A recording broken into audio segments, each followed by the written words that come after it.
Good evening, ladies and gentlemen. This is the Borough of Crafton's discussion meeting, Monday, August 13th, 2018. Call to order. Flag salute with Ms. Dammits. United States of America, and to the republic for which it stands, one nation, under God, indivisible, with liberty and justice for all. Thank you. Proceed, I'd like to have the approval of the bills list dated August 13th. Oh, yes, sorry, thank you. I'll do the roll call. I got a promotion. Mr. Amendola. Here. Mr. Kraus. Here. Ms. Perry. Here. Ms. Glasser. Here. Ms. Dammit. Here. Mr. Rosario. Here. Mr. Lavasser. Here. Mayor Bloom. Here. I am here.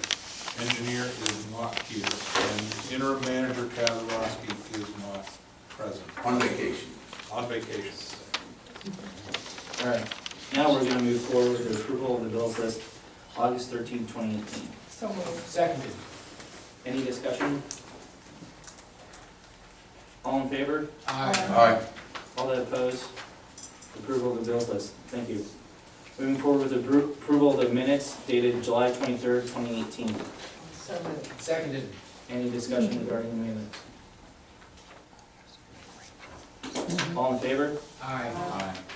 All that opposed? The approval of the minutes. Thank you. Moving forward with citizen comments. John?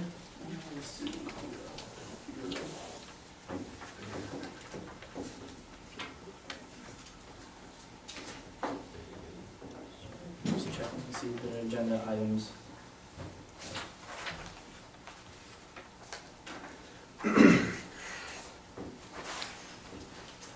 All right, the comments, your comments will have to wait till the end of the meeting.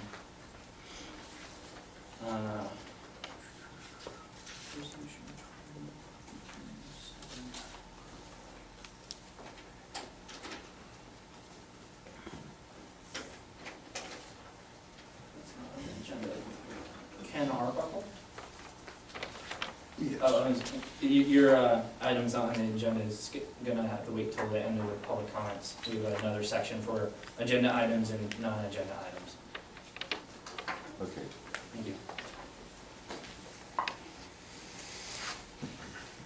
Roy Neiman Jr. Resolution 10-2. Oh, sorry. Mr. Neiman, do you have a item that you want to discuss that's on the agenda? No, Okay, I apologize. it's okay. We'll just wait to the end of. Okay. Kathy Watson, I'll wait till the end. okay. Cindy Weimer, trees, tree items, well, a lot of comments for the end of the meeting. Karen Follow? No, okay. Diane Schmidt? Wait till the end. Okay. James Mangan, sewage? Yeah. 2 months ago. We have, let's see, we do have a item on sewage. Would you like to Sure. step up and give your name and have a Yes, James Megan, 96 Steerage Street. Basically what we did last meeting, the engineers said that the problem that we had has not been this ongoing problem. So Greg and I kind of took to the streets, we did a little lap around our block, and we collected some basically evidence of people having sewer backing up problems in the past. And so we recorded their names, we got a number of instances, we kind of told them that you guys basically were saying that this wasn't an ongoing problem. That sentence alone was met with a lot of laughs. So clearly this is an ongoing problem. So we're just here again to kind of ask you, what are you prepared to do for us to kind of make sure that this doesn't happen again and that we don't have to go through this great cost over and over and over again. I'm going to give this over here. You guys can pass it around. Could you? Sure. Yes, thank you. As needed. But I just have to stress that really this is an ongoing thing. Some people did report it, some people did not. And I would say, having talked to people that did not report it, it did not be, or it wasn't reported strictly because they didn't feel like anything was going to be done about it. And then those that did, they apparently reported it and it was met with nothing. So we're just officially giving this to you guys saying, hey, here's some proof saying this has happened, some people multiple times, most people on there more than once. So this is just our plea to you saying, hey, here's the proof, here's the evidence, this has happened, what are you now going to do? Okay? Thank you. Thank you very much. Can I ask the speaker a question? No. Thank you. All right, moving forward, Greg Ducauer. My name is Greg Duger, I'm 92 Sterrett. Like James said, I've been there for 12 years. That was our first instance. We've looked, my wife's family has owned the house for many years past that, so we've been researching back with family members. And this isn't the first instance for my house alone. And as we were talking to family members, it's not the first instance for James' house either. So there have been at least 2+ documented issues that have been reported to the borough, and nothing's come about it. In addition to that, there are 2 other neighbors. One was not home. Another neighbor has since sold their house and moved to Florida. They had substantial damage on Borough Avenue as well. So there have been multiple issues over the years between Sterrett and the lower section of Borough with sewage backup. Again, like James said, we're trying to figure out what is going to be done. Ms. Perry, I believe last week you did not dismiss backflows, so we would like to find out if that's still something that, with our now supply documented proof of a chronic issue, where we stand with that. In addition to the following up, has anything come about? I believe Ms. Perry, again, you mentioned having Sterrett and Borough reassessed for current day usage. We want to know what's going to happen. I'm $20,000+ in the hole at this point, and it still hasn't even finished. Nothing that at this point, I have a sump pump. So this is truly a borough's problem. The borough's sewage system backed up into my house. So we need to know what's going to happen. Something needs to be addressed.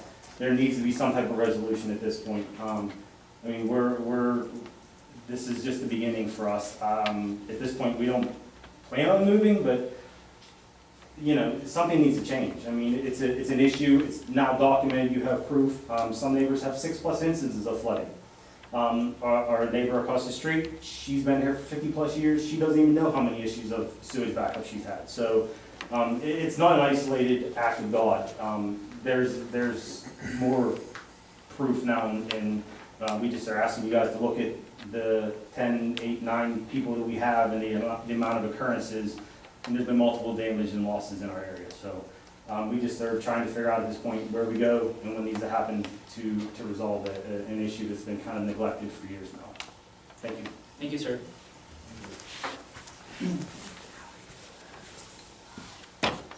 Dan Cindric, stop sign request. I'll have to wait till the end of the meeting. I do have a second item I just noticed that is on your Okay, agenda. please, if you please, don't mind. please come forward.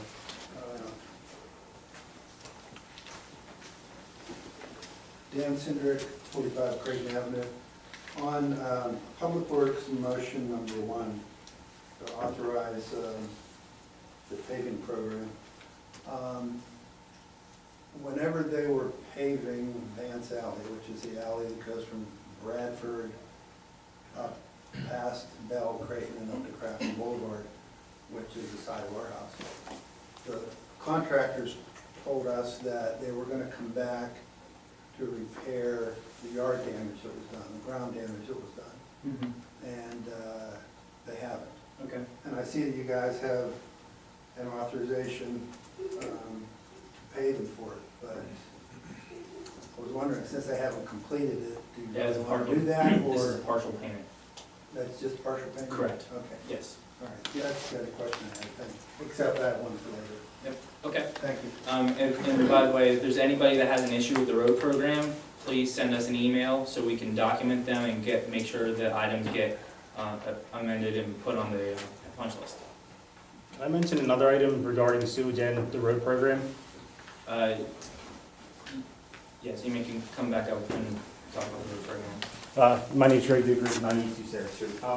I forgot to mention until just now, they did pave the alley where a lot of the sewage backup was, so Green up to, I believe, Alley A maybe, and they put a curb about this high, blocking any water from going into the woods. So now it's all directed down into the two sewers that cause a lot of the backup. In addition, and I'll put an email in writing as well, or an email with pictures, that the finish job is not there's multiple uneven spots. There's probably a lip between Borough Avenue and the new alley, probably about 1.5 to 2 inches. Thank you. Just wanted to put that in the record as well. Thank you. And again, if there's any comments about the road program, we need the feedback. This is our first year using them in the borough. Thank you.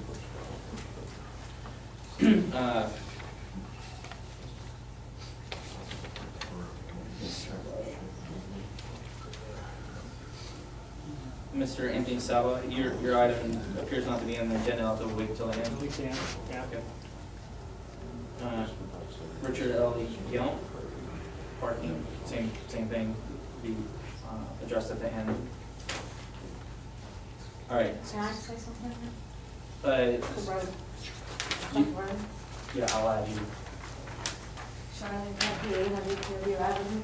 It's about the Green Avenue that you were talking about.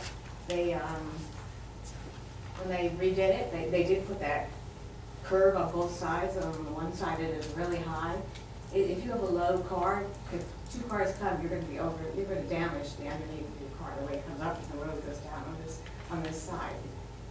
And other neighbors, like when I walk my grandchild down there, other neighbors have stopped me and asked me about it, and I said I would say something to them about it. But they said that the engineer was down there, not the one. The inspector, yes. And she told them to do that, because they said they didn't want to put it like that. It is quick, and I think all the water come back on the side. Okay. Thank you. All right, seeing no other additional resident comments with regards to the agenda, we're going to move forward, and everybody that needs to speak with non-agenda items, please wait till I end for the citizen comments. All right, moving forward, we have the solicitor's report. Thank you, Mr. President. I just have a couple updates. With respect to 1654, 1656, and 1664 Crafton Boulevard, my office prepared and delivered condemnation demolition notices to Mr. Felton on August 3rd. At the council's September 10th meeting, the two zoning ordinances that we've been discussing will be on the agenda. That is the tattoo parlor, adult-oriented business ordinance, as well as the ordinance that removes the commercial uses from the residential districts in the borough. So I just wanted to let everybody know that it'll be sent to the paper later this week, and it'll be set for the September 10th agenda. And then also, I know we're going to get our report from the interns this evening, but I issued a memo to council on some vacant property options, and I'm still awaiting feedback on that. I do know we're going to speak about the fire inspection issue later in the agenda tonight. I'm still waiting on feedback there, so I could perhaps move forward with an ordinance to assist council. And that's the end of my report. Thank you. Moving on to the mayor's report. One item I'd just like to discuss or mention to council, if I could. We got the grant for the Green Lake O, $704,000. I'm requesting that council move forward with our portion of that requirement to get the 4 traffic lights that need done, put into the program so they get scheduled and are replaced.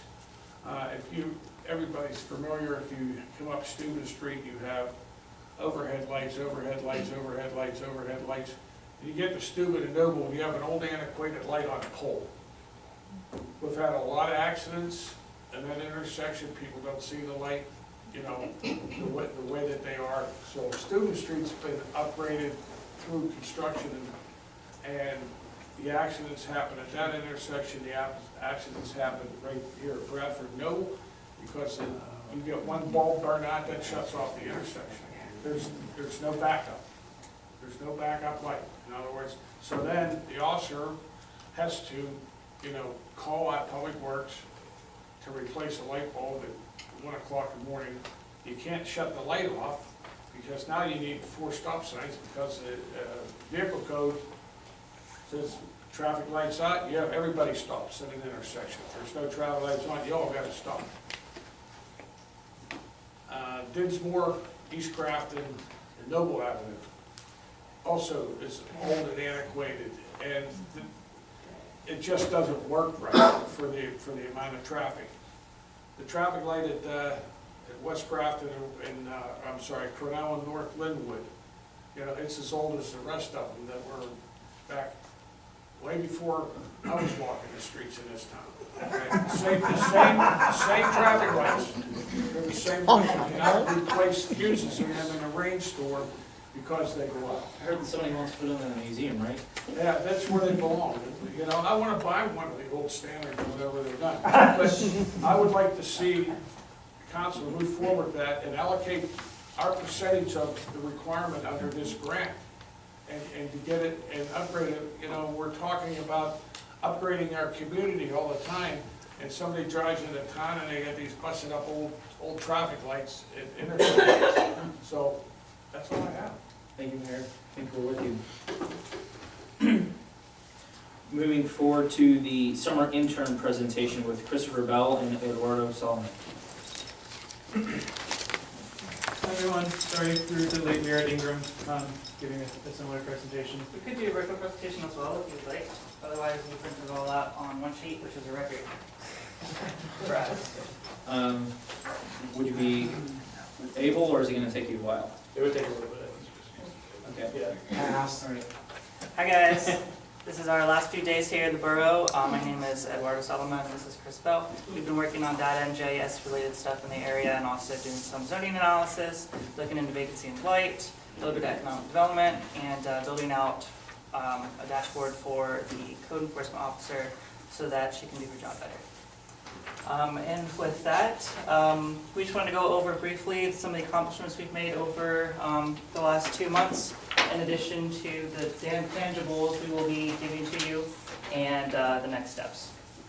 So first and foremost, I showed you this presentation before, so it might look familiar, and I grayed out the areas that we've accomplished. So we held the BEAT, the Blight Enforcement Action Team. We held 8 meetings. They were all staff. They were all Yellow residents in attendance for each and every one of them. Very proud of that. You guys are very excited to talk about vacancy and blight. We collaborated alongside Crafton and Ingram staff and residents. We talked to borough managers and other municipalities as well to learn more about code enforcement and blight and rental registries and things like that. And we attended regular participation meetings. We went to the transit-oriented development workshop, which was a day-long workshop looking into potential transit-oriented developers for your area. And we've also done a bunch of extra projects over time. Myself, I helped people to apply for the vacant and abandoned property program. We have 2 confirmed applications that were submitted, and I've heard of a few more also that went through the system. I worked with Turnkey Taxes to help you guys shift your data a little bit to properly categorize which rental properties are rentals and which ones are not, and how many businesses you have and how many business taxes you are not collecting. So hopefully you can take in some revenue that way. We also completed a real estate sales and value analysis. You've seen them out before, where just the area just immediately south of here has a lot of properties that have been moving, and the housing prices are pretty decent. And also to the east of here, the same is true, but in far south Crafton, that is not true, and close to the Steuben Pike is also not true. And the first part is the rental and vacancy proposition, so both comments and suggestions based on the solicitor's report for the vacant registration. The 2 pieces there would be instituting a registration fee to cover the administrative costs for the borough. And then as well, there's a small discussion about how to define vacancy. The borough, without any code enforcement issues, defines it as 1 year or more vacant, That's on the far end compared to the neighboring municipalities. I suggested 6 months as maybe a middle ground. It just allows the borough to act a little bit quicker on identifying vacant properties, as well as both for internal use to try to see why they're vacant, if they can't be moved or help to be sold, and for emergency services so they know if the property is vacant, and if it's not, maybe how many people are living there. And that last part is in conjunction with the rental registration. Kind of ideas of enforcing that a little bit better, and then ways, the consequences administratively of doing that. Building out a database on the back end, following up regularly with citizens, and that leads then into code enforcement. So we've worked with Season, who was recently hired to build out code enforcement. She's using the project that Gateway had launched a couple months ago. Today was the first day that I had updated the code enforcement system with the updates that I've made to it. It includes more back-end management. It's more customized to the process that Rod and Season were currently using before they were kind of using their system and trying to plug and chug it into the system that Gateway had built out. I talked through with Rob, figured out what his steps used, his process, and adapted into that. We've also used current real estate data, so the county sends information on a yearly basis about property owners, their current land values and addresses. That's a CD that the borough gets annually. That data is now integrated into the system, so when you look at the properties, you can figure out their owner, the last sale date, the value of the home without going to the county's website on a one-to-one basis. This system is one that can be continually built out. If other parts of the department want to build into this, such as building inspection, fire safety, it's all built on a relational database, and that's something that can be easily kind of attached on the back end. And then finally, the online service request system. A couple weeks ago, when the large flooding issues came about, there was a conversation about whether we can try mapping that and putting that online through a service request. I found a product that Esri had made and adapted that for the borough's needs. So I went through Rob and figured out what service requests he normally gets or what's appropriate for the borough to handle. I customized that for the borough, and I'm working with Jackie to launch that and embed that on the website. That includes a public reporter for citizens to come and report. They can see current requests that are out there. They can comment, they can vote. On the back end, the borough has control over what current requests are seen on the website, what comments are seen on the website, and there's a management process through the back of that. It's an application that's developed by Esri, so it's not a database view, it's not an Excel view, it's a nice kind of clean application that anyone can go in and use, and I've developed a user manual for that for the borough staff to use and learn. The code enforcement will also get a user manual. That's the last piece that I need to work on this. And then lastly, what we both were able to accomplish is the vacancy analysis. You will see here on the map over here, it's very hard to do an analysis in that tiny little map. However, we have a larger one that you will be receiving. We found that the vacancy is pretty much random. There's no real rhyme or reason geographically for vacancy to exist. There's probably some other reasons related to tax, etc. But we did find that blight is very close by to vacancy. So we make the assumption that code enforcement, if they took care of blight, then they could theoretically take care of vacancy. We, like I said before, we attended the TOD meetings, and we hosted not a joint meeting, but a presentation of what we learned at TOD and other areas that we've learned about zoning. We made some brief recommendations, or at least educated both Ingram and Crafton Planning Committee on what we learned about zoning, and also looked into a little bit of potential economic development and what next steps are there. And lastly, the tangibles. So tangibles, we have, you will be receiving an accurate and complete database of the vacancy as of today. It is accurate today. It won't be accurate tomorrow, the next day, but it's accurate today. We have zoning policy changes we will be recommending in memo format to you guys, just to pretty much it's going to say continue on with the TOD. It's a free 18-month program. You will be connected with firms which can actually help you rewrite your zoning if you want to, but it's more likely that you'll be talking to developers before you move on to actually changing ordinances. And the custom code enforcement strategies, which Chris already outlined. A small financial analysis of these policies, so we probably will be recommending that you hire a geodatabase manager, either Civic Mapper or otherwise, to sort of maintain this information. It's probably going to be a yearly schedule that you want to download this data and upload it into your system in order for it to be kept accurate. And of course, when you have complaints coming in, you'll need someone to manage those complaints and make sure they get to the right department. The idea of having, I know it's like another firm being part, but the idea of another firm is Gateway is a project-based kind of, this is my interpretation. Gateway is a project-based company. You have a desire of what you need and they can build it. What's needed on a database side and code enforcement and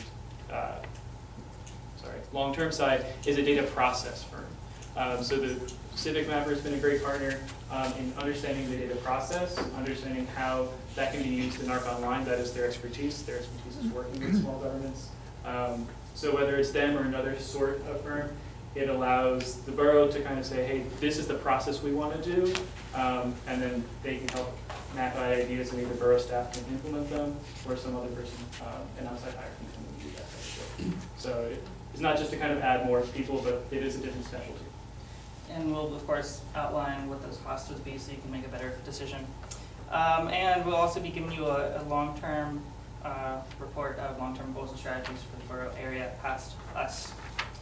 Having that said, you will receive the database, you will receive Crafton report of the custom policies, report on the public process findings. We will make available the public process meetings we had before. They're already available, but we'll just put them all in one document, except for the names, of course, so you know what everything was said.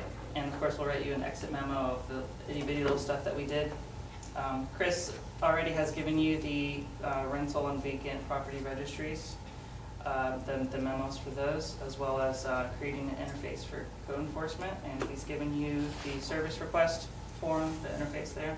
I'm still working on custom guidelines, but they're almost done, so that whoever uses those systems has a guide for step-by-step how to use them.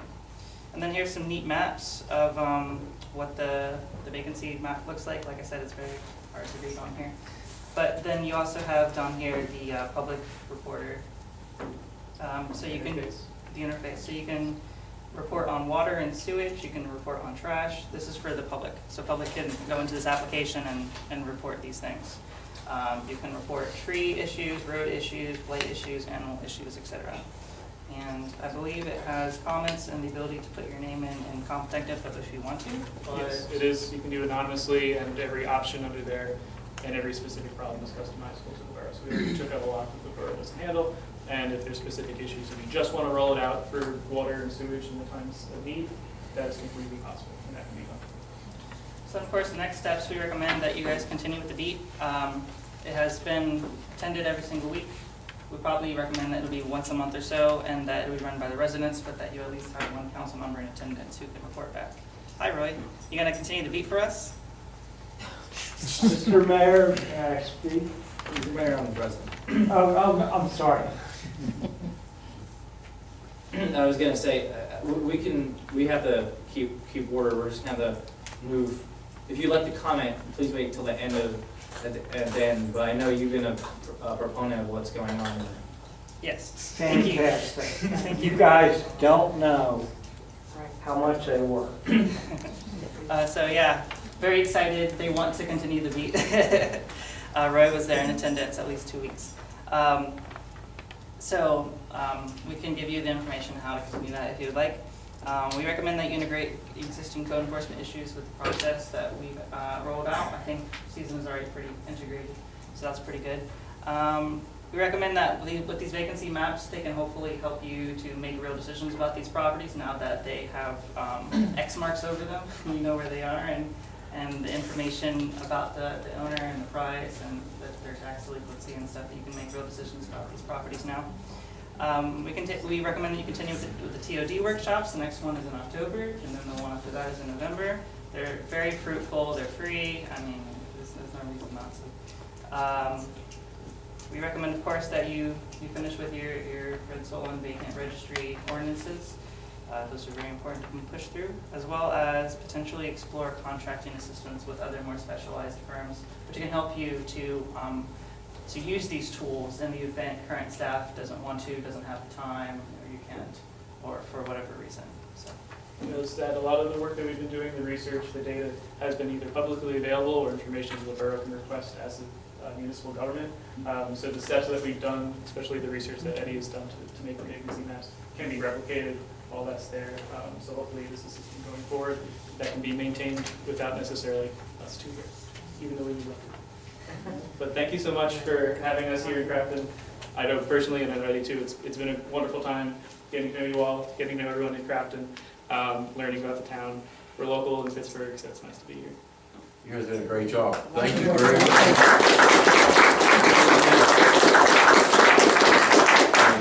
Is there any questions? Anything left to say? In the word comment now, or? No. Comments? Okay. Thank you. Moving forward to the business agenda. First order of business, we have a personnel issue, and I just wanted to say, prior to this meeting, we had a executive session to discuss personal matters. No decisions or actions were taken. So moving forward, I'd like to entertain the motion to hire Rachel J. Susko as the Borough Manager effective August 28th, 2018, and approve the employment agreement between Rachel J. Susko and the Borough of Crafton. So moved. Seconded. Any discussion? Hearing no discussion, all in favor? Aye. All that oppose? Motion passes. And at this moment, I'd like to invite our new hire to the front of the room and to introduce yourself to the public, please. Thank you. Want me to take the mic? Take the mic. All right, good evening, everybody. Thank you, first of all, for what seems like a unanimous vote. It's really great to be here. So my name is RJ Susko. Please know Rachel, that's what my mother calls me. I graduated from GISB a couple years ago with my master's in public administration, and I've kind of been looking for the right place to sort of land and hopefully help out the council carry out their agenda. It seems like you have a lot of exciting things going on here, a lot of potential, a wonderful database waiting for me to dig my hands into. So I'll be here in a couple weeks, kind of just trying to get to know all the people here, all the places. If you see somebody trying to parallel park in a black sedan poorly, please don't laugh too much. That's me. I imagine with the narrow streets, there's a little bit of parallel parking going on. So any concerns, I'll probably be here most of the night. So if you're sticking around and you want to just come say hi, more than happy to talk to you a little bit. But other than that, I'll see you on August 28th. And thank you very much. Thank you for joining us.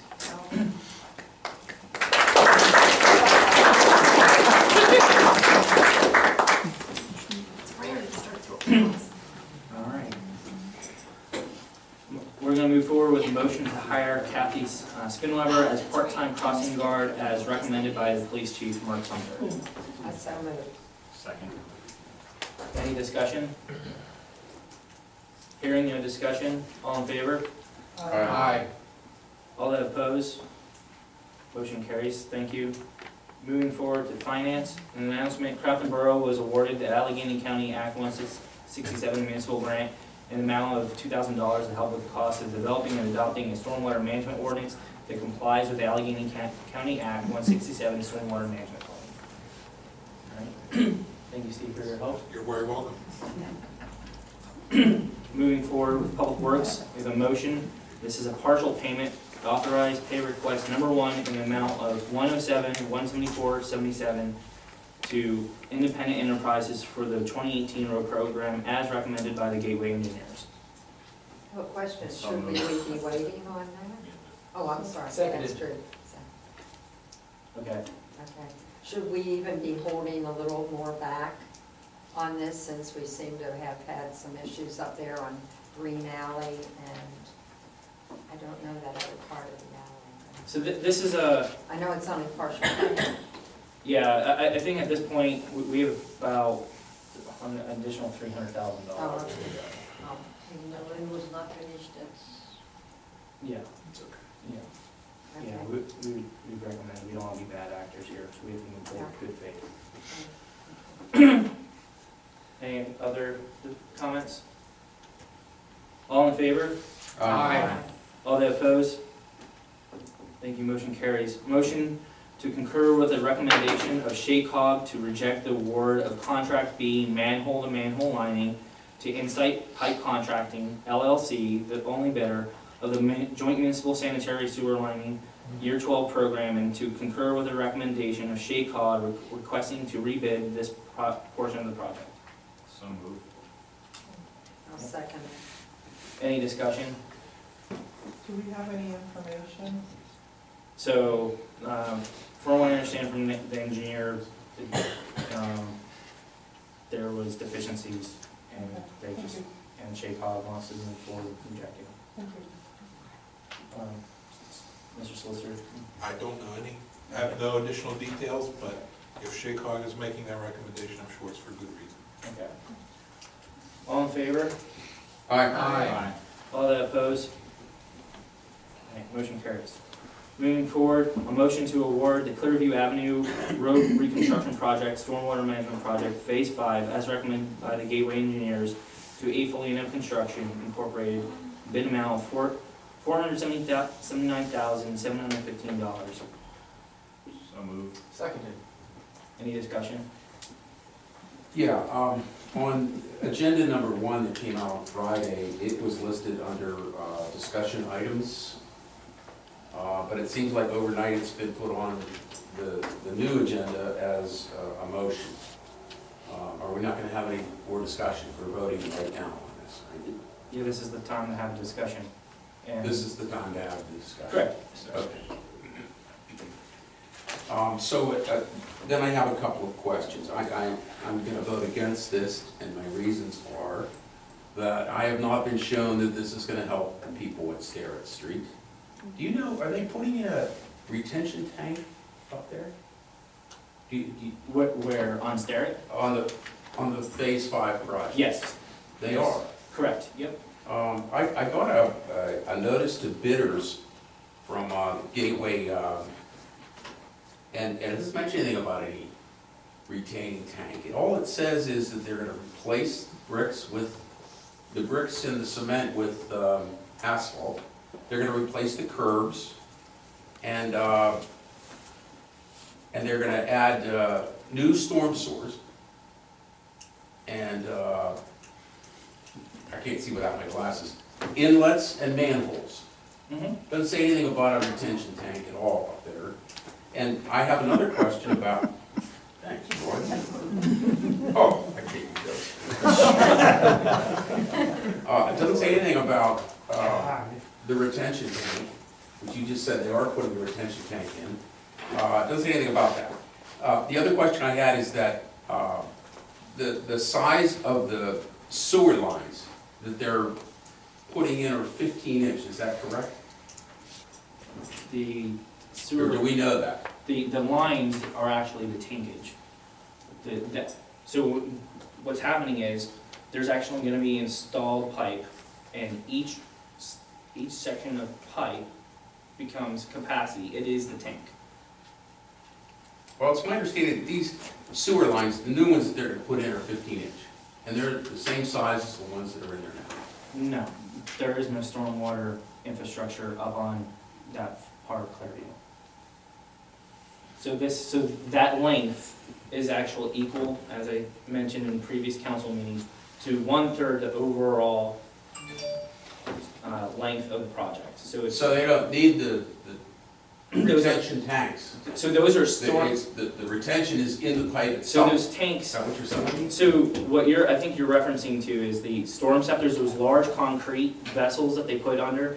Those Yes. are basically pollution weirs. They take the,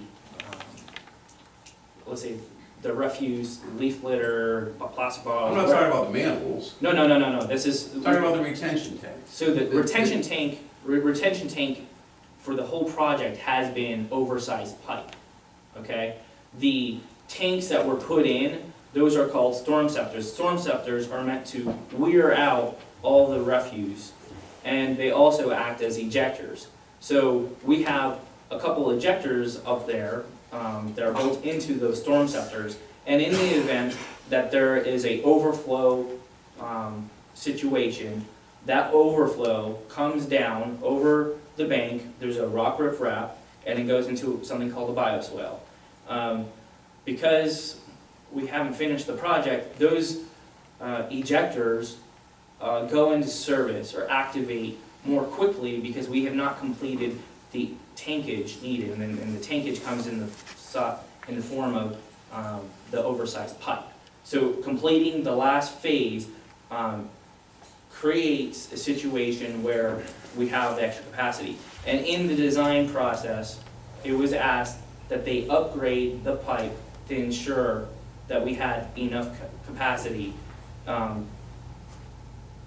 help alleviate the issues that we saw over the past 2 months. So, you know, I don't want to say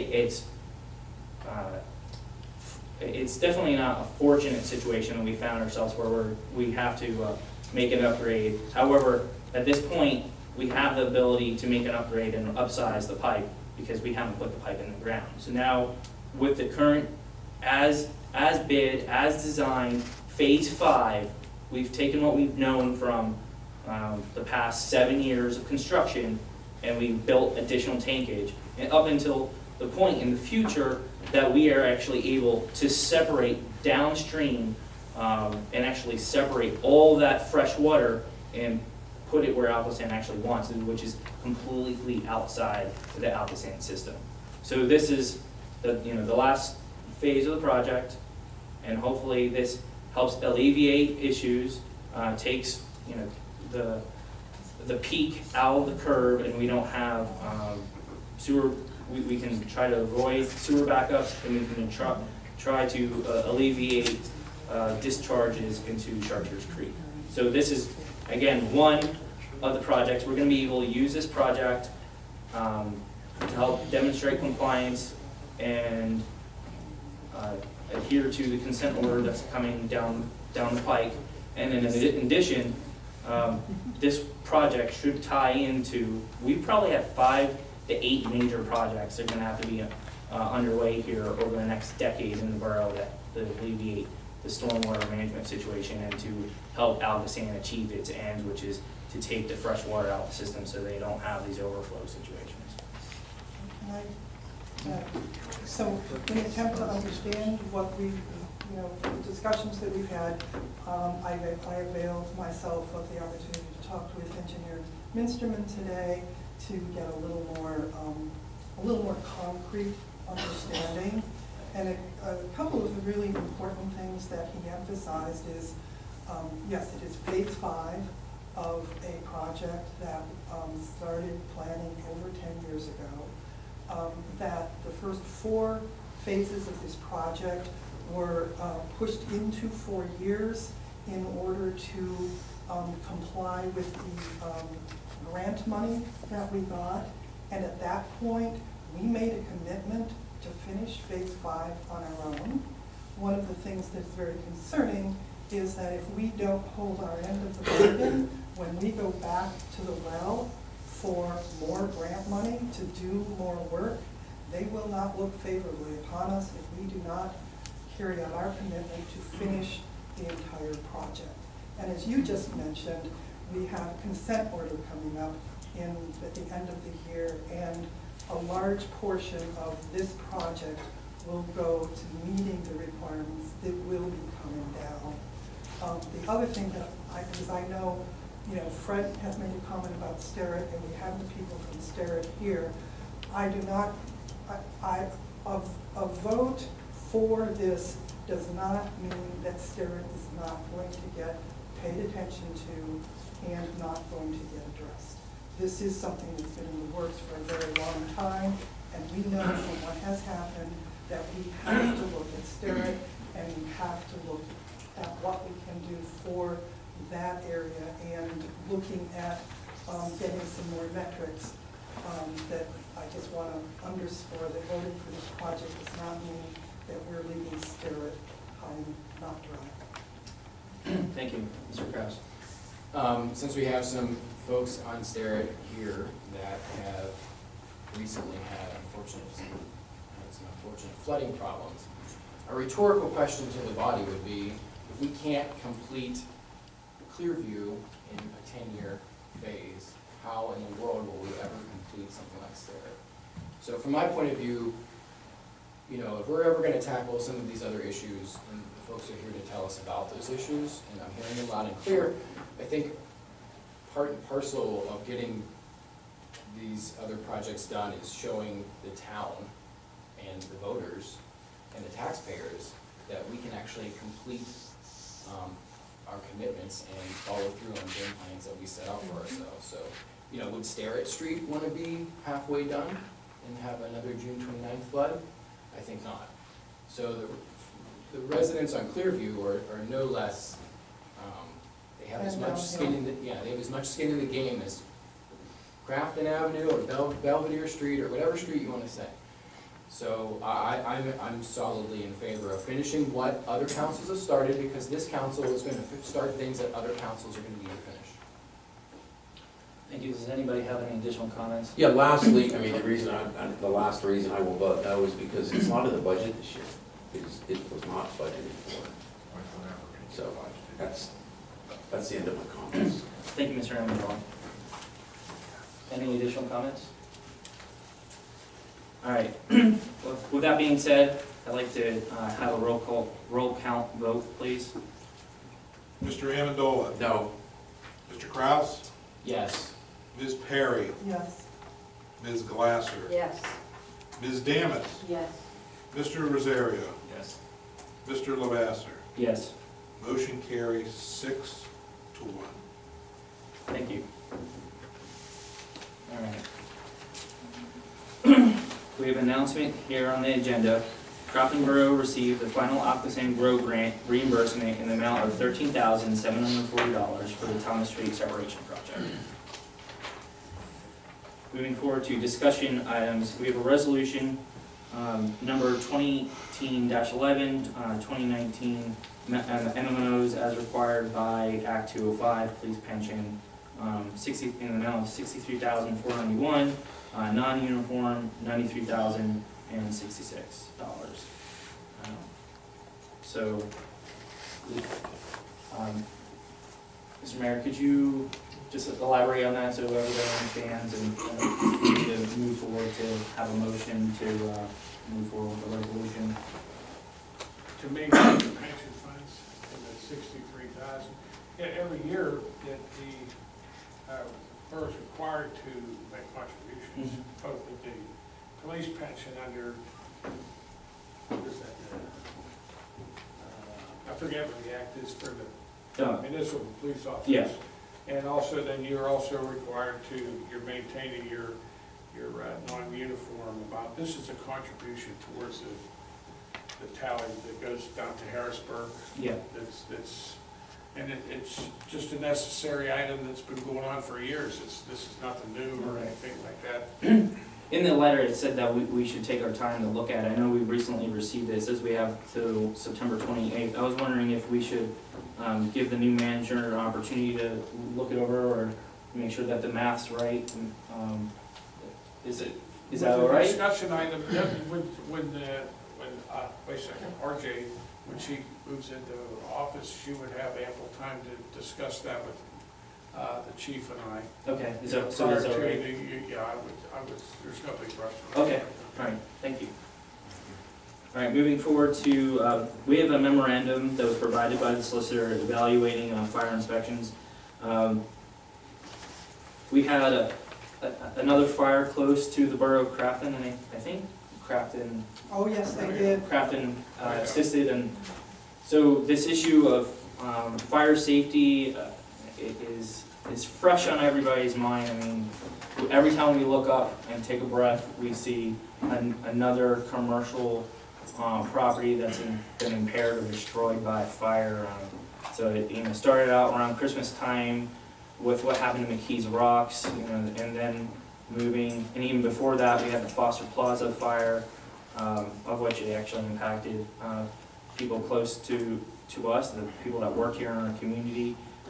We had Papa J's, and everybody saw that their materials are being put up for auction, and we don't know what the fate is of Papa J's in Carnegie. And then recently we had the First Commonwealth that went up over there in Green Tree. So we've been surrounded by a lot of issues, so I think the goal is to come up with a common sense approach to help our residents protect our commercial properties and the rental properties. So does anybody have any questions for the solicitor, or Steve, do you want to I can give a talk about quick- this? Yeah, and I do want to apologize for the length of the memo and all the documents. I know that's a lot to get through.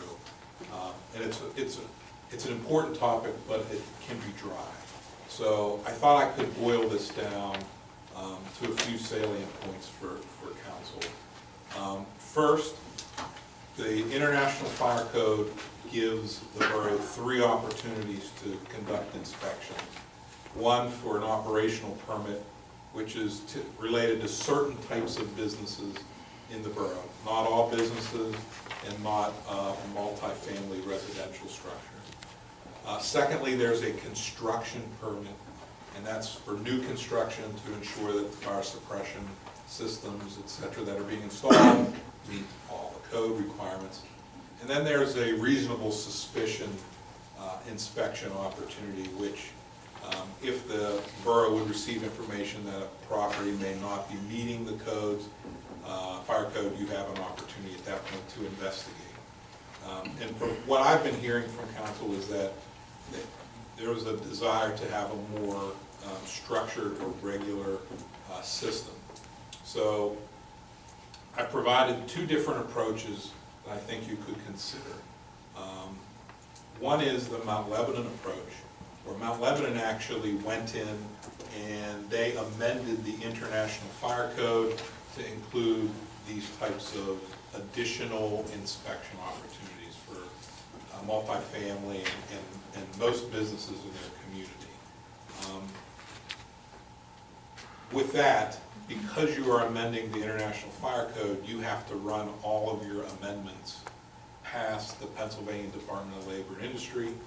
It can be a time-consuming and a costly process because there'll be a lot of interaction with my office and the department. And then secondly, the other approach that I presented to you is the Collier Township approach, where they developed an inspection type process for certain businesses, et cetera, in their community. They call it a business registration permit. And they define a business property, and you all could define whatever types of properties you wanted to be included in the inspection system. And they go in and they look at everything from zoning all the way through to fire to make sure they're compliant with zoning codes, building codes, fire codes, et cetera. And they have it set up on a biannual basis. So every 2 years you would go through that. So those are just a couple of the options. I think they're probably the 2 best options, other than doing nothing, which I don't think is an option for council. And so for me to put an ordinance together for your review, I need to know which direction you like to go, what types of properties you would like to include, how regularly you would want to conduct the inspections, et cetera. I can then draft something and we can have another discussion over the merits of that draft ordinance at a future meeting. I should be able to, if we can make a decision tonight in a general direction, I can have something for this council to look at in 2 weeks for the next meeting. Okay. I think Ms. Perry has a question. Not a question, but just a comment. Yes. From reading over the material you provided, I personally think that the Collier approach seems to suit what we've been talking about, seems to be a more direct way to go. And I think that the salient points that you mentioned, the biannual, I know that one of the things in there was mentioning whether these inspections would be staggered or whether we would basically be doing all of them at one point. So that you have some detailed questions there that I think we need to look at. But I do like the Collier approach. I agree. I think that that's, and I believe that that's what was sort of talked about with the blight also.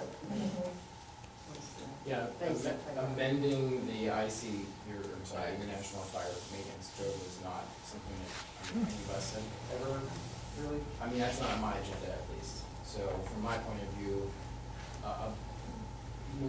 something that's more, something where we can tweak it ourselves and have more control over the process is probably better suited. Since we have an active fire department, we definitely need their input. And we want to make sure that all the stakeholders are involved as far as our business community and how, what they need to see, because this affects them, and we want to make sure that, everyone is safe here. We don't need anything that's happened anywhere else to happen here, obviously. So, not putting Mount Lebanon down or nothing, because they're a nice place, but, something more amenable where we can touch it is better. And I'm not suggesting fast tracking it, I just wanted to get you something Right. so we can start the conversation, and whatever stakeholders need to be involved, that's great. One other quick point, sort of a tangential point. When we first discussed this several months ago, Chief Crown was here and he asked about could the ordinance require Knox boxes on certain commercial buildings? And I discovered in the International Fire Code, there's already a provision that permits that. And so, but it's limited to businesses that have certain security systems, et cetera, that would not allow access from a fireman at any given time, right? So at least at some point you can break a window and get in or break down the door. This is different, and so you would want to consider that. So if that's something the borough would like to think about, you can work with the department and come up with a strategy on those Knox boxes. Do you need a motion for authorization to proceed, or do you want to establish a budget to do this work? I mean, I could have an ordinance put together in a day or less. I mean, in theory, he's already done 50% of each in theory, right? So Okay. it's just a matter of completing whatever side you choose your adventure. I'm hearing you want to do the commercial and the multifamily. I'm hearing biannual. So I'll put something together along those lines, and then maybe even a staggered approach where maybe commercials come up for 1 year and multifamily the other. Maybe Chris or Eddie know the types of numbers we're looking at from multifamily units versus the business units, how to strategize over that approach. So between all those things, I could get something for you to start to consider in large part. Okay, so maybe by the end of the month, we'll come back with a rough draft? Yes, Okay, I will do that, absolutely. all right. No, you don't.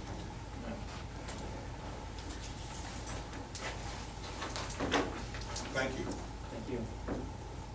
All right. Moving forward to community announcements. Savvy Citizen, this is just a repeat, just want to make sure everybody's aware and has an opportunity to download it.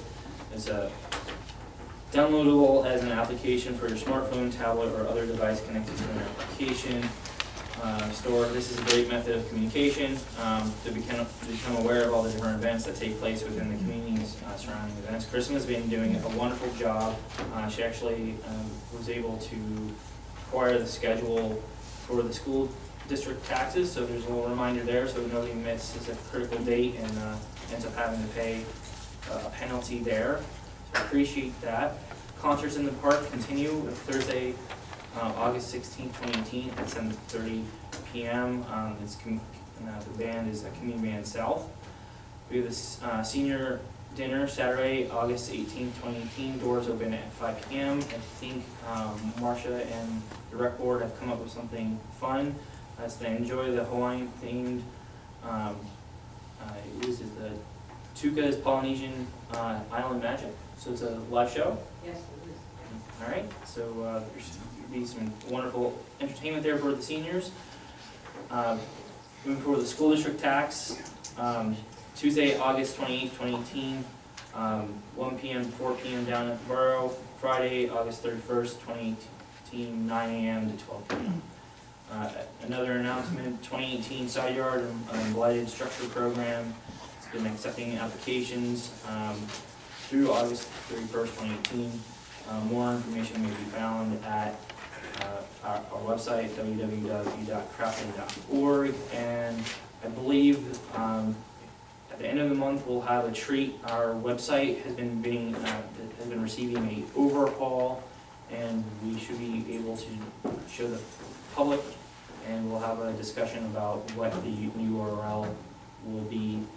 It's either maintained the same at crafton.org or www.craftonborough.com. So that's something for everybody to think about, but very excited to see that work is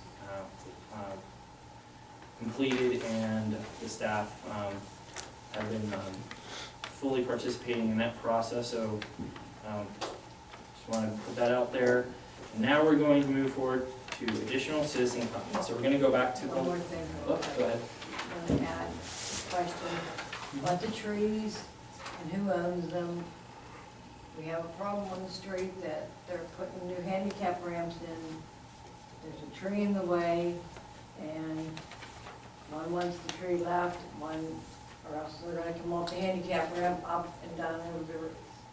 So now, who decides what to do with the tree Where is this at? on North London? Ultimately, I believe the borough has the final say in what happens with the trees in the tree lawn. It's in the right of way. We can talk about it offline, but if it's in the right of way, it's likely the borough's responsibility. If it's out of the right of way, it will be the property owner's responsibility. But we can talk about that offline. So we can make a decision on what, you know, because people are. Is there immediate need? Is it, they're currently doing work, this is something we need to figure out, the tree has to be removed to ensure that they, Handicap ramps this week, so I don't know. Okay. How it's gonna go. If you can get the information to me, I can instruct the interim manager how to address it with the contractor. okay. Because it's like 2 paths or else 5, to get up and over and so it's like there's a handicap ramp once and you do that to it. Yes. Okay. Okay. Well, I'll review the information and ensure that we have an answer so that we Yeah, can move and forward. And the paper outlets, are they owned by the borough or are they not? They are. The alleys are by the borough. Paper streets that have not been improved or otherwise maintained by the borough, they revert back to the adjacent property owners at the center line of the street as it was laid out. If it wasn't accepted or maintained for 21 years after it was laid out. So a lot of these streets we're looking at, these are issues from 100 years ago or longer. And so, but that's generally the rule of paper streets, which is if they weren't open or otherwise maintained for 21 years after they were offered to the borough, then they do revert back to the adjacent property owners. Just to piggyback on her comment, define maintain. It could be anything. It could be winter service, it could be putting gravel down or somehow improving it to allow access for the public. And there are cases out there that a paper street was not accepted after 21 years, and then the borough or the township began to do maintenance work or maintain it in some fashion, and then from a liability standpoint, it then becomes the borough's problem, and you're better off maintaining it than not, because if you don't maintain it, people could be injured, vehicles could have accidents, etc., and the borough could be held liable. So just so I understand, Yeah. if we don't touch it in 21 years, it's not our problem. If we've touched it somewhere in that 21 year. Or even after the 21 years, if you do maintain it or do things on a more regular basis, not one time we helped somebody out who maybe their car was stuck back there and we helped them out by throwing salt on the ground. That's not the maintenance that the law or the dominion the law requires. It's more of a regular occurrence. Right, so if we plow it every year and weed it every year Yep. and take down fallen trees every year Yep. when they happen, or paved it. Yeah. If that happened, yes, even though the 21-year period is over, that could be the borough's issue. Okay, thank you. Yep. I just had a question about the discussion items.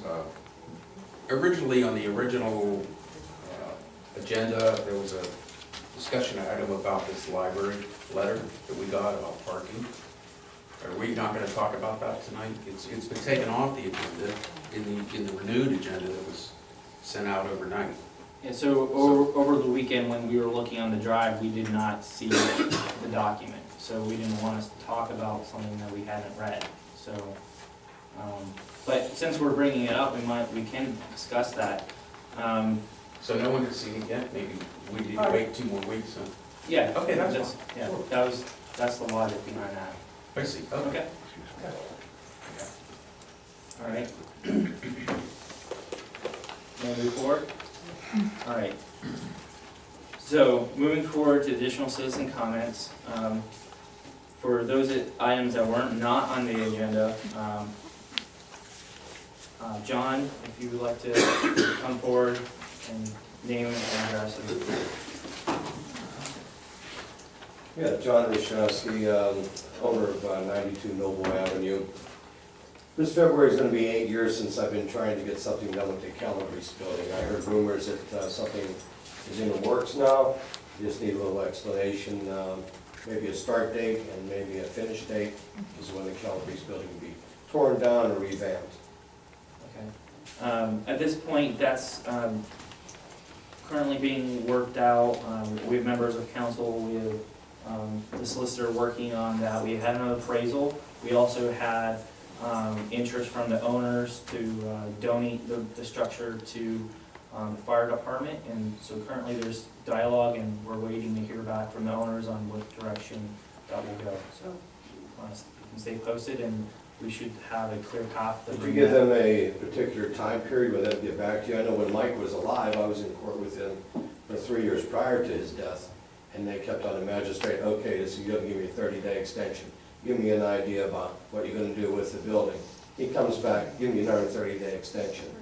Yeah, that's not the situation, and I don't want to move forward with a back and forth here, but we're in negotiation and we're going to figure out a path forward to bring that building back to productive life or the acreage itself into some useful form.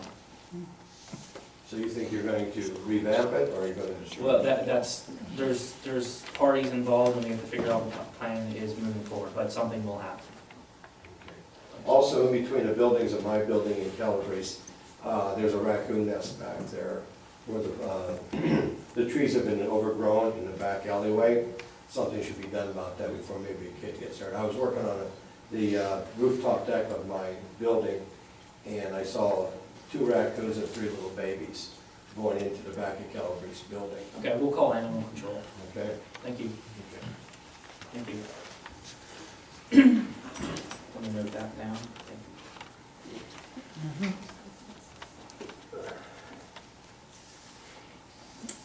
All right, Ken Arbuckle, thank you for patiently waiting. No problem. That's the order of business, you wait. Resolution 2018-07 concerning adult, what do we call them, the other piercings? Yeah. What were the other piercings? Adult and There's 2 uses, sir. There's a tattoo and piercing that is adult-oriented, and the same use that is not adult-oriented. Okay, could you help me out a little bit with adult-oriented? Yes. So the difference in definitions between both of those uses, the adult-oriented tattoo and piercing use has a situation where tattoos or piercings can be made on, I think the ordinance calls them sensitive areas, which include the genitalia, etc. You're fine, okay. So the Trying non-adult. to keep this rated PG at worst. So The other stuff is like my ear, my nose, correct. pierce that. Non-sensitive areas. My tongue Yep, would qualify. that's not a sensitive area. Really, mine is. Not as it's defined in the ordinance. Okay, that helps. So what we're doing with this resolution, I had a little trouble trying to figure this out on level of right. We're trying to keep the adult piercings in the industrial district, Correct. and we're going to allow other piercings out of the district. Correct. And did not the old ordinance define adult enterprises well enough? It defined it to include all tattooing and piercing parlors. That was the old ID. It Yes. said we're staying in the industrial park with that. Yes. Okay, so we've moved a tattoo parlor out of that already once, right? You got one in town already. Negative. We do not. You do not. We do not. The sign doesn't exist. We have one tattoo parlor in town. Right, that's what I said. It's there. Yes. The new one. The new one. The new one unknown. Right. So technically speaking, right now, that's out of code. No. No. It's permissible because we advertised our intent to adopt the ordinance, which we will be adopting or considering adoption on September 10th. So that does permit the use to move forward as if the ordinance were already in force. And it is at the risk of the business owner to move forward in that regard. If council would vote it down when they consider that on September 10th, then they would be out of code. So then coming along with this, the piercing is going to go to the same locale? Would be allowable for the Yes, same? piercings okay. and tattoos. Okay, so we have tattoos and piercing. Yes, sir. Okay. What else do we have planned, guys? There are a whole lot of uses that are restricted to industrial. That's two of them. Is there something else we want to start moving? Well, because I don't have a problem with tattooing. I'm not really that concerned about piercing my ears. I think that happened, but somebody else's ears. But I worry about the rest of it, okay? I really don't want porn shop in Crafton Borough out here on Main Street. Not the same categories, gotcha.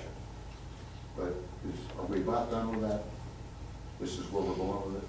Yeah, that's all the requests that we've had, and we debated it, and that's the path that we chose to move forward with. I can't predict what's gonna come down the pike here. But to answer your question, the idea that somehow tattooing would somehow lead into pornography, I find to be. Patently absurd would be the appropriate That's phrase. correct. Thank you very Yes, much. thank you. I agree with Just that. make sure we're on the same page. Yeah. Because we're talking about a business owner. Don't have a problem with tax, don't have a problem with piercing. Personally, don't care for either one. That's me. You want to get pierced, you want to get tattooed, knock yourself out and have a big day. My concern is we're moving things that have been very carefully sequestered in the industrial zone out. And the question is, how far you guys want to go? So I'm not here to debate, it's a good question that you I am. posited. Well, we're obviously not here to debate, but it's a valuable conversation. We have the planning commission meetings, and if you download the application or go to the website, you will see that. And if you have suggestions or feelings about planning and the direction of the municipality, please come to the planning commission meetings and we'll all move forward. Next question, when will I be able to see the actual ordinances So and where? So those should have been posted to the website, and there should be copies printed. As of this morning, not. So, As of this morning, I couldn't even obtain a copy of the resolution to the borough office. from my understanding, that was brought to my attention. I asked for several copies to be available and to be posted on the website. And those oversights will not continue. As you heard this evening, we hired a full-time manager. Okay. So the next question becomes, when will I be able to see the ordinance on a website that I can actually access? Tomorrow morning, we can furnish that to you if it's not already posted on the website. And we The can actual provide- ordinance? Correct. Okay. The proposed ordinance, yes. Right, I proposed, Yes. hasn't been voted on. Okay, All right, well, thank you. thank you, sir. All right. Sorry. Roy Neiman, Hit the wrong seat.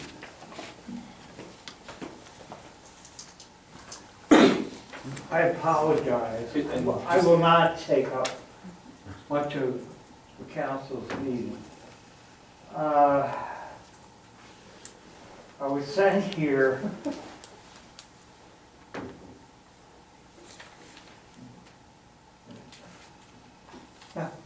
It's okay. I was sent here. Firstly, how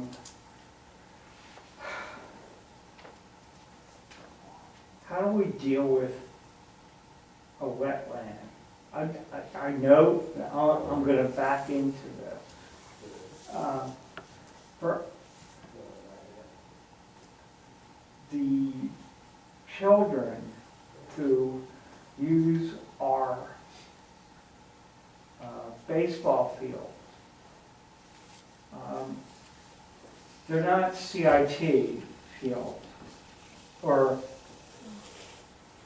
maybe they are. Now, Another Crafton's built, and one's in the park, yes. yeah, and guess what? I don't want to stir the pot. Are you know what I'm gonna say? Yep, the swamp down there, and, No, it's not swamp. oh, okay. If the DR, think about this, that it's a swamp. And I got an email yelled at me for stirring the pot. Right? Yeah. No, not you, but Well, so I was gonna say, I think we can take this part of the conversation offline. I'd love to work with you to make sure and that. that's what I want to do. I Yeah. just want to raise Yeah, the issue. no, and the good thing is, I'm gonna put RJ on the spot. We're gonna work with you, and we're gonna listen to all the ideas and the concepts that people are bringing forth. I love the engagement, just to make sure that we can move the meeting forward here. I'd like to take the conversation offline, and we have a. Let me just interject here real quick. I talked to you a couple weeks ago in the department store. Is this in regards to cutting the fields that we talked about? That was the nicest part. Okay. Yeah. Because we did have an in-depth discussion at a Yes. Home Depot in Oh, Robinson no, we're on the about same. cutting our ball fields. Well, Mr. Kraus, I hate to cut you both off, but we need to take the conversation offline. Absolutely. We have a audience full here. He has my number. That used to be a skating rink when I was a kid. Yes, it It was was. a skating rink. Ice skating. Anyways, Mr. Councilperson, like I said, it's not a big deal, but it is in a sense. I mean, I think this council definitely shares the feelings that you have about maintaining our public parks and our public ball fields, for sure. And so, it's just a matter of allocating the time and the resources to do that, we're working diligently to do that. So, right now, unfortunately, it hasn't happened, but it will. Yes. Yeah, so, sorry for tying up your time. No, that's all right. We appreciate you coming out tonight. Thank you. Kathy. Can I sit here? I can't stand that long. Can I? All right, Kathy. I was just gonna say your name, Kathy Watson, Yes. 74 Pounds. Okay. I just want to say something about the swimming pool. I was down there today, and I got there about 20 after 12. Showed my badge, went in, and everybody was already sitting in the grass. It was only 20 after 12. There was a family with 3 kids, and the mother, we waited till maybe about 1:15, and it just kept thundering and thundering. So every time it thunders, you wait 20 minutes or a half hour. So I decided to leave, but this one woman with her 3 kids, it cost her $26 to get in the pool. She asked if she could have a refund for another day. She didn't even care about the money, just how about another day? And they said no. Now, she even said, I understand if you would have told me when I walked in the door, as of right now, we're not having anybody in the pool because of thunder. They didn't tell me that when I walked in there either. But if they didn't mention that to her, that's very unfair. She did ask the manager of the pool, I can't remember the girl's name, and the girl was doing her job. I mean, that's the role, she was doing what she was supposed to say. But for maybe next year, maybe offer, come back another day. I mean, you'll come back, spend money at the concession stand, whatever. But I don't think these people are gonna come back again. $26 is a lot to lose. They didn't know when they went in that everybody was sitting there. Neither did I. I walked in, I put my chair right in the pool, and I looked around and I said, whoops, nobody's in the pool. We will follow up with Do you know the what I mean? manager and review. the Yeah, maybe policy. next year offer, hey, come back again. They said you can come back today, but it was already a waste. I have found other pools, they have a sign that they post. It's standing there in the standard, right as you come in. That rain is predicted for today. There will be no, Rain Refunds. checks? no rain checks. That was the word. Why not? Okay, I understand that, But I but you could be agree with told when you went in, hey, you know, as of right now, Wasn't nobody's in even the really pool. open. Pardon me? The pool, to me, then, the pool would not have been open. She should have had her money. Yeah, yeah. Well, we have a piece of software, and I think we need to fully utilize it, because things like that, we should be able to issue rain checks, and we'll check out the policy and work diligently and ensure that. And again, RJ, add it to your list. I'm the pool pro. All right. I just wanted to bring that up about today. Thank you, Kathy. Okay. Sydney Weimer, 448 Maxwell Street. Hi, Cindy Whitmer, 448 Maxwell Street. I actually have three separate issues. The first one is the two dead trees at the end. We live in a cul-de-sac at Maxwell Street, and there's two, they're over 100 feet tall. They're on borough property. And we've had the borough manager, Mr. Kaczmarowski. He came down in April, he looked at the trees. We followed up with him in May, and he's stating that they're not on borough property. However, I do have surveys. Yeah, I don't know if you want to provide them as record, or what your... They're surveyed, no? yeah. They're Okay. the surveys. Do you want to give us to give them back? Do you want us to? No, hold you on? can keep it, it's just one, it's a copy. Okay. But they're definitely, they're dead, and they're, like I said, over 100 feet tall. And they're in between, a row of townhouses and apartment buildings. And I marked them with, the circles on the map there. Sorry, double noise. Get on. I'm sorry? Sorry, double noise. That's okay.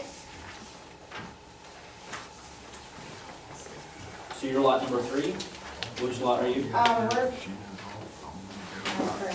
Here it is. sorry. So I'm in lot 4, I'm parcel 4A. Okay. And then, so the Maxwell Street comes down, and it actually is a cul-de-sac there, it doesn't go all the way through. And where all the writing is on the survey is, there's an apartment building there. So the trees stand up between our, row of townhouses and the apartment building. Okay. So we've asked them to, come down and look at them, but I've gotten no response. And then I sent an email like 2 weeks ago, requesting them to look at it again, nothing. Okay. Also the vacant lot beside us, which is the lot 3, lot 3. So that property's been vacant for, I guess, forever. But there's, tall grass that we complain about, that I think they mow once every 2 months or so. And on Maxwell Street itself, there's growth coming onto the street, so we have very limited parking since we're a cul-de-sac. And, the bushes, trees, everything's growing onto the street. And, I've also sent an email about that, about getting either the property owner or the borough to clear the Okay. street. We'll send code down there to evaluate, and then this, we'll take a look, and hopefully we can GPS where the trees are, and we can put it on the Yeah, we map. marked the trees, so I Okay, can also so they're tell them already that we blazed. put like white paint Okay. on the trees to show which ones. Okay. All right, hey, can I Yeah, help my that's wife out here a second, because she's forgetting some important stuff, Yeah, could okay? you come up? Yes, I will be happy. This is not an open, It is not. And you were talking It's a about paper the street. paper street, which Right, is what that's we correct. called it. And we, What's on this side? You said this is an It's an apartment apartment building? building. that's Lobos's property. It's probably their responsibility. Well, here's the thing that we need to get figured out. Because I had Mr. Kozlowski come down there April 21st. We went away for 2 weeks. I came back from vacation, no response, so I came to the Borough building. He then went to say, hey, that's not Borough property. But he came down there physically looked at these 2 trees.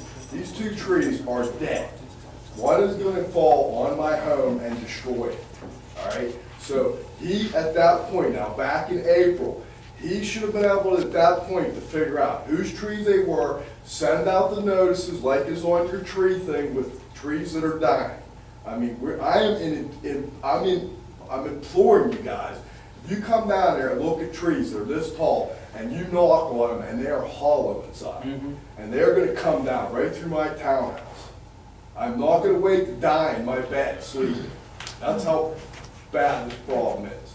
The other one's already fallen on Lobos's property. It's already on his roof. So these are 2 different locust trees that are this tall. Did you give them all? So I went out and got all these guys to come in and come in to do bids. All right, talking 5,500, 5,400, 5,000. I couldn't get the 4,000 guy to send me an actual bid. And then another tree company finally do Gary's tree, 2,600, he'll drop them. He's gonna just do the climb, and everybody else is gonna bring in cranes. All right, so you give them to them because these trees have already been maintained by you guys 10 years ago. You came down there and cut some of these other ones down in this property. This has been a major issue. If I would have known 25 years ago when I bought this property, when these locust trees were X high and I could have chopped them down myself, I would have got rid of all damn one of them because they're just junk trees and they die, grow up high and just keep dying. I've been cleaning this crap up for 25 years. I'm not about to have my house destroyed now because nobody in this borough wants to put the responsibility on the side. I don't care who they do it. It's not on my property, so I don't care who you blame it on, who you make pay. But somebody has to get it done now. I gave you 30 days, and now I'm at 3 months later, and nobody's acted upon this. April 21st, that guy came down here and looked at this stuff, and basically said, it's not my problem. Well, dude, it is your guys' problem, because that's who I'm supposed to bring my problems to, you guys, if it's not on my property, correct? I'm asking, is that correct? Well, actually. I mean, so I looked at your ordinance with the shade tree. They're the ones, if you got a problem with trees, not on my own property, I'm supposed to send the notice to them, and then they're supposed to investigate. And then 30 days from when they send stuff out to somebody, they're supposed to have them removed. Typically, the Shade Tree Commission only applies to borough-owned trees. But I reread your 208 and 209, or whatever the numbers are down there, and it does. The Shade Tree Commission, I understand, has to do with the sidewalks and the nice trees, what you can plant, what you can't. But they are the ones referenced in just a general tree on private property of all sorts, that they will put somebody on it, or they'll have whoever else, which I guess is this guy as usual. So we'll have to. I have to look at that. I mean, I'm Okay, and then- 100% familiar with the borough's shade tree ordinance. I'm familiar with other communities where I work. Well, this is isn't really the first tree shade, issue. yeah, this doesn't really go into the shade tree issue. This is just under the ordinances of trees. Yeah. Which is the 208 and way down. It sounds as if this is a code enforcement issue. Exactly, and I mean, when you bring it up to the code enforcement, when he physically comes and looks, then why didn't he act on that and get somebody responsible, whether it's Crafton? Now, I did the work to get it down to some $2,300, $2,600 guy to come in. Yeah. Are you aware that we hired an assistant code enforcement? Well, I don't, but it's. Okay, so we will. One day when the tree falls. We're going to have her come out and review, so we can see if there's a remedy, if the borough has to be involved, or if a citation has to be Well, given okay, to a so responsible. that's one thing, then with all these properties that surround me, that you guys as the council, not you, but personally, but 7 years ago, when you rejected all that Maxwell Street community stuff to be built out there, once again, this guy just keeps letting all these properties, there's like 6 lots, and he just lets the stuff grow and die and grow. And you got trees down his property. People have called you guys. We've repeatedly said stuff. This one time this year, in all the years, the 7 years that this Maxwell's owned this property, did you finally find him this year? This guy should be getting fined every single day that the grass is past ordinances. Okay. All right, that's how you freaking nip this in the butt. Yep.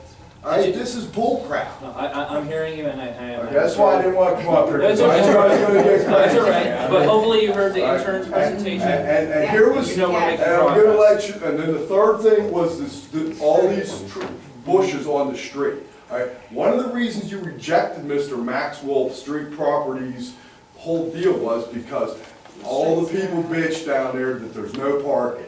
It's to bring all these properties and develop them, there's not enough parking. Well, yeah, there ain't enough parking because this parking that's there, you can't even park because there's so much freaking growth over it.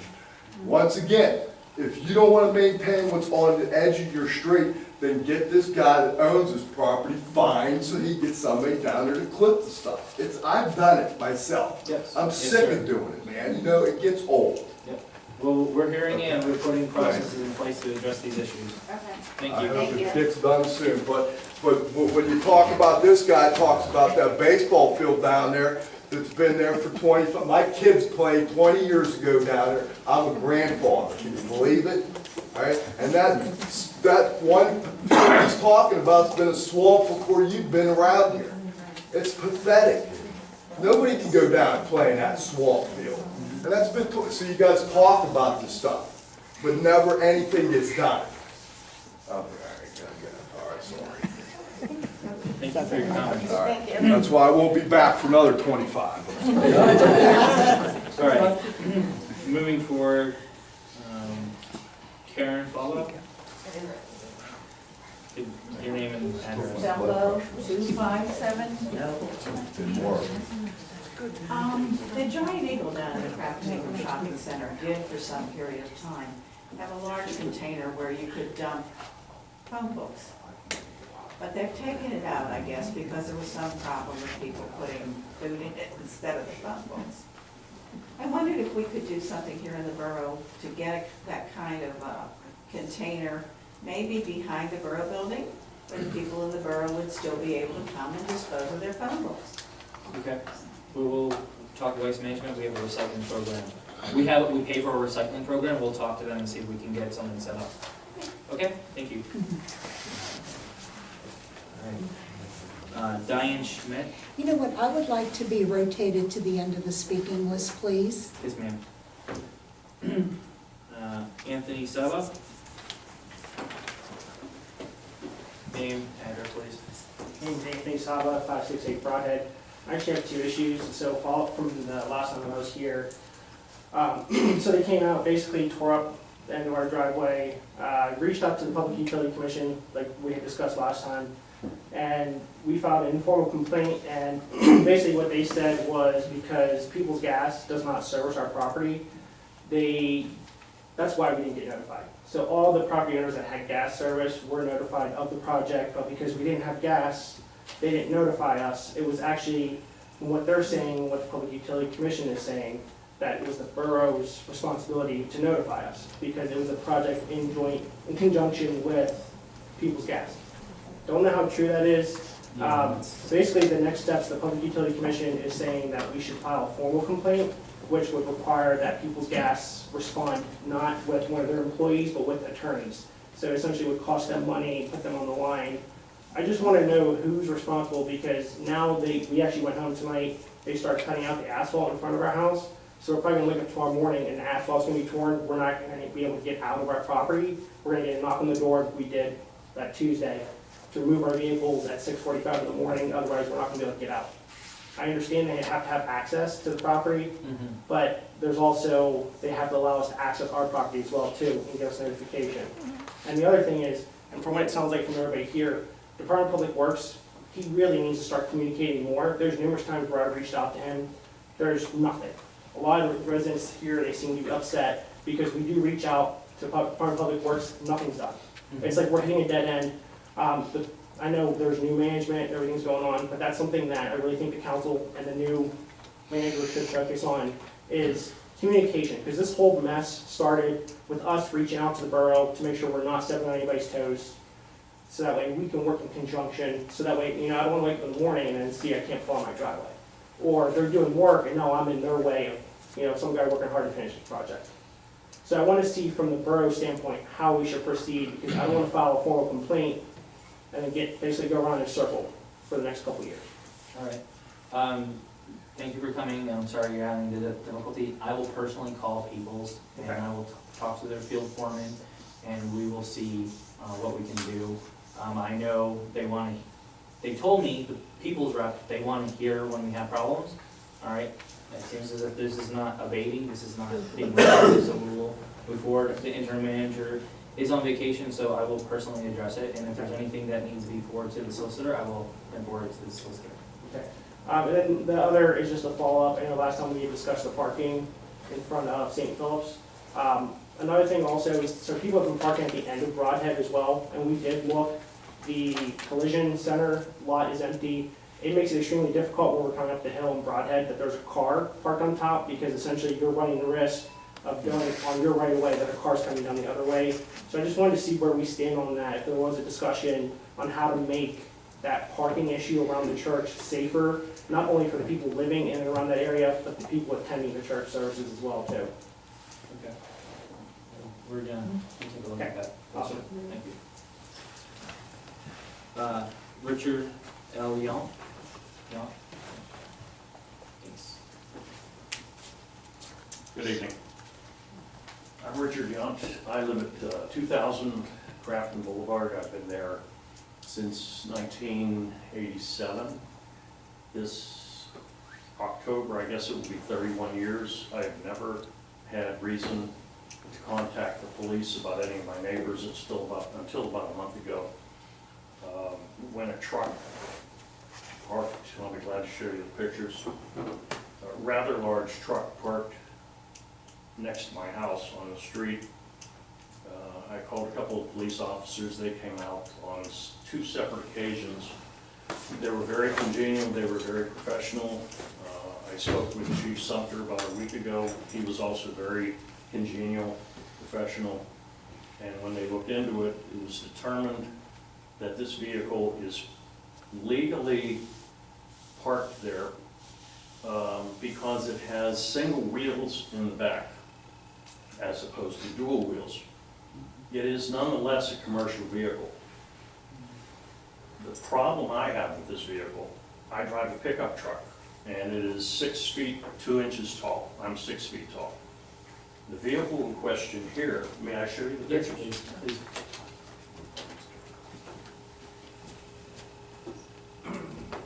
And I didn't touch the vehicle, but I did take my tape measure out and put it next to it. This vehicle measures about 11 feet 6 inches tall. It's a monster. Is that the white one? Yes, sir. I know, that's my walking route. I know exactly which vehicle you're talking about. I look at it, if I can just interject, that vehicle parked, and I walk up in here, and I see it, and I look at it when I come up from Crafton Boulevard, I'm going, I said, that's correct. And then I looked at it, it's only got a single rear wheel. Right.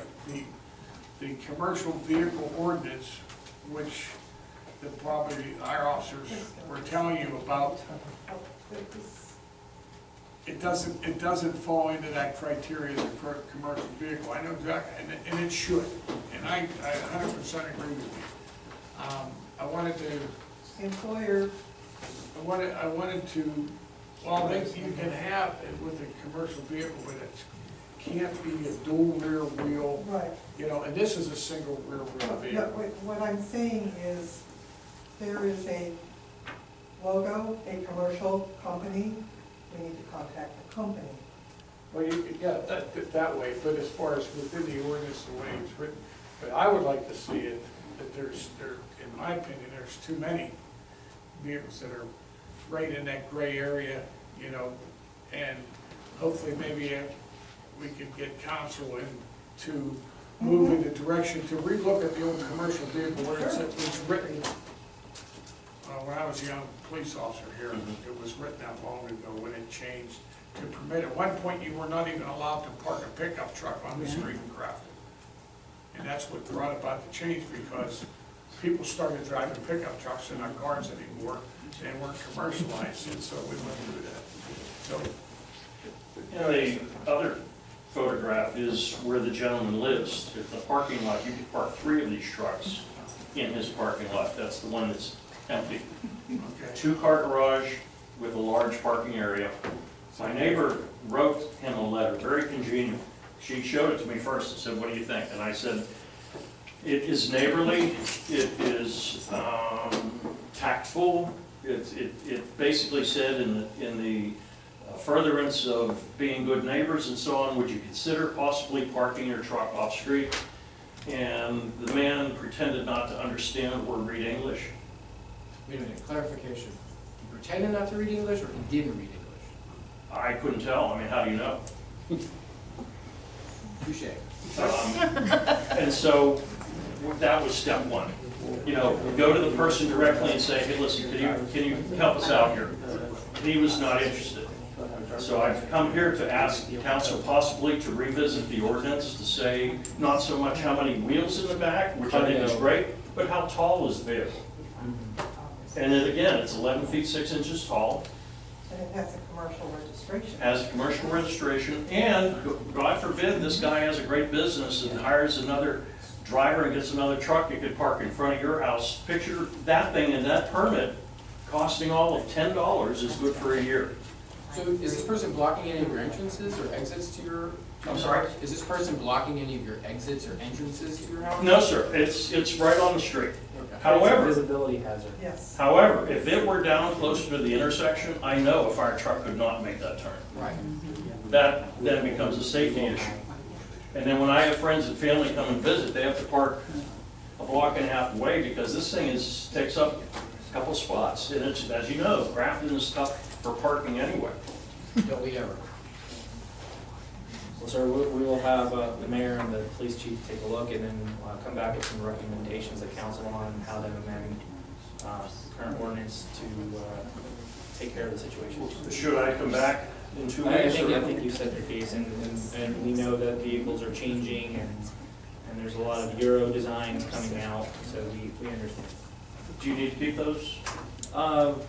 It's up to No, you. you walk by and see it every day. I see it every day. I know where, Pass it every day. I take it with you if you can. I will, I'll get with the chief tomorrow, and him and I'll put our heads together, and then we'll come to council with, Well, the police are very good. You know, but they can only do what they can do, and I understood that. all right, thank you, sir. Thank you. Thank you. And going back to Karen, sorry, no, Diane. Diane. Hi.